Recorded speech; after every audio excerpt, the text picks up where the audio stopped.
Welcome to ಶರಣುಗಳ ಚಾನಲ್ಗೆ ಸ್ವಾಗತ. So ಇವತ್ತು ನಾನು ಏಕಲವ್ಯ ವಸತಿ ಮಾದರಿ ಶಾಲೆಗೆ ಪ್ರವೇಶ ಸಂಬಂಧಿಸಿದಂತೆ ರ್ಯಾಂಕಿಂಗ್ ಲಿಸ್ಟನ್ನು KE ಅವರು ಹೊರಡಿಸಿದ್ದಾರೆ. ಸೊ ಯಾವ ರೀತಿ ಡೌನ್ಲೋಡ್ ಮಾಡಬೇಕು ಮತ್ತು ಯಾವೆಲ್ಲ ಅಭ್ಯರ್ಥಿಗಳು ಪ್ರವೇಶಾತಿಯನ್ನು ಪಡ್ಕೋಬೋದು ಅಂತ ಹೇಳ್ಬಿಟ್ಟು ಈ ವಿಡಿಯೋದಲ್ಲಿ ನಾನು ಎಲ್ಲ ಮಾಹಿತಿಯನ್ನು ತಿಳಿಸ್ತಾ ಇದ್ದೀನಿ. ಸೊ ಮೊದಲಿಗೆ ನೀವು ನಮ್ಮ ಚಾನಲನ್ನು ಸಬ್ಸ್ಕ್ರೈಬ್ ಮಾಡಿ ಮತ್ತು ಪಕ್ಕದಲ್ಲಿರೋ ಬೆಲ್ ಐಕನನ್ನು ಕ್ಲಿಕ್ ಮಾಡಿ. ಸೊ ಯಾವುದೇ ರೀತಿಯಾದ ವಿಡಿಯೋಗಳನ್ನು ನಾನು ಅಪ್ಲೋಡ್ ಮಾಡಿದರೆ ನಿಮಗೆ ನೋಟಿಫಿಕೇಷನ್ ಬರುತ್ತೆ, ನೋಡ್ಬೋದು. ಸೊ ನೀವು ಏನು ಮಾಡ್ಬೇಕಂದ್ರೆ ಯಾವುದೇ ಕ್ರೋಮ್ ಬ್ರೌಸರಲ್ಲಿ ಮೊದಲಿಗೆ KE ಅಂತ ಹೇಳ್ಬಿಟ್ಟು ಟೈಪ್ ಮಾಡಿದ ತಕ್ಷಣ KE ಹೋಮ್ ಪೇಜ್ ಅಂತ ಇರುತ್ತಲ್ಲ, ಸೊ ಅದರ ಮೇಲೆ ಕ್ಲಿಕ್ ಮಾಡಿದ ತಕ್ಷಣ ನೀವು ಇಲ್ಲಿ ಬಲಗಡೆ 3 ಡಾಟ್ಸ್ ಇದೆ ಇಲ್ಲಿ.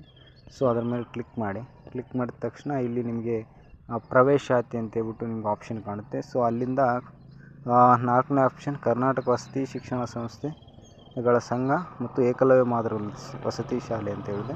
ಅದರ ಮೇಲೆ ಕ್ಲಿಕ್ ಮಾಡಿದ ತಕ್ಷಣ ನೋಡಿ ಗೈಸ್, ಇಲ್ಲಿ EMRS 6th class admissions provisional list 2026-27 ಅಂತ ಹೇಳ್ಬಿಟ್ಟು ಇದೆ. ಸೊ ಅದರ ಮೇಲೆ ಕ್ಲಿಕ್ ಮಾಡಿದ ತಕ್ಷಣ ನಿಮಗೆ PDF ಅದು ಡೌನ್ಲೋಡ್ ಆಗುತ್ತೆ. ಸೊ ಡೌನ್ಲೋಡ್ ಆದ ತಕ್ಷಣ ನಿಮಗೆ ಜಿಲ್ಲಾವಾರು ರ್ಯಾಂಕಿಂಗ್ ಲಿಸ್ಟನ್ನು ಅವರು ಅಪ್ಲೋಡ್ ಮಾಡಿದ್ದಾರೆ. ಸೊ ಯಾವೆಲ್ಲ ಅಭ್ಯರ್ಥಿಗಳು ಮತ್ತು ವಿದ್ಯಾರ್ಥಿಗಳು ಡೌನ್ಲೋಡ್ ಲೀಸ್ಟಲ್ಲಿ ಹೆಸರಿದೆ ಅವರಿಗೆ ಒನ್ಸ್ ಅಗೇನ್ ಕಂಗ್ರಾಟ್ಸ್ ಹೇಳ್ತಾ. ಸೊ ನೋಡಿ ಇಲ್ಲಿ ಜಿಲ್ಲಾವಾರು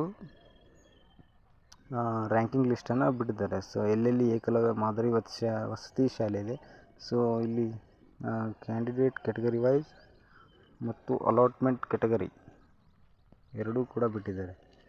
ಸೊ ಸ್ಯಾಟ್ಸ್ ID ಮತ್ತು ರ್ಯಾಂಕ್ ಲಿಸ್ಟ್ ಆ್ಯಂಡ್ ನೇಮ್ ಮತ್ತು ಸೀರಿಯಲ್ ನಂಬರ್. ಇಲ್ಲಿ ಯಾದಗಿರಿ ಇದ್ಯಾವುದು ಬಂಡಳ್ಳಿ ಯಾದಗಿರಿ ಅಂತ ಹೇಳ್ಬಿಟ್ಟು ಏಕಲವ್ಯ ಮಾದರಿ ವಸತಿ ಶಾಲೆ, ಮತ್ತು ಇನ್ನೊಂದು ಇಲ್ಲಿ ಸೋಲೇಪುರ HD ಕೋಟೆ ಮೈಸೂರು, ಇಲ್ಲಿ ಕೂಡ ಒಂದು ಏಕಲವ್ಯ ಮಾದರಿ ವಸತಿ ಶಾಲೆ ಇದೆ. ಸೊ ಇಲ್ಲೆಲ್ಲ ನೋಡಿಬಿಟ್ಟು ನಿಮ್ಮದು ಯಾವೆಲ್ಲ ಸೆಲೆಕ್ಷನ್ ಆಗಿದೆ ಮತ್ತು ರ್ಯಾಂಕಿಂಗ್ ಲಿಸ್ಟ್ ಯಾವ್ಯಾವುದಿದೆ ಅಂತ ಹೇಳ್ಬಿಟ್ಟು ಇಲ್ಲಿ ಸರ್ಚ್ ಬಾರ್ನಲ್ಲಿ ಟೈಪ್ ಮಾಡಿದರೆ ನಿಮಗೆಲ್ಲ ಲಿಸ್ಟ್ ಕೂಡ ಡೌನ್ಲೋಡ್ ಆಗುತ್ತೆ. ಇವತ್ತಿನ ಈ ವಿಷಯವಾಗಿತ್ತು. ನಿಮಗೆ ಈ ಮಾಹಿತಿ ಇಷ್ಟವಾಗಿದ್ದರೆ ಸಬ್ಸ್ಕ್ರೈಬ್ ಮಾಡಿ ನಮ್ಮ ಚಾನಲ್ ಅಂತ ಹೇಳ್ಬಿಟ್ಟು ಈ ವಿಡಿಯೋನ ಮುಗಿಸ್ತಾ ಇದ್ದೀನಿ. Thank you.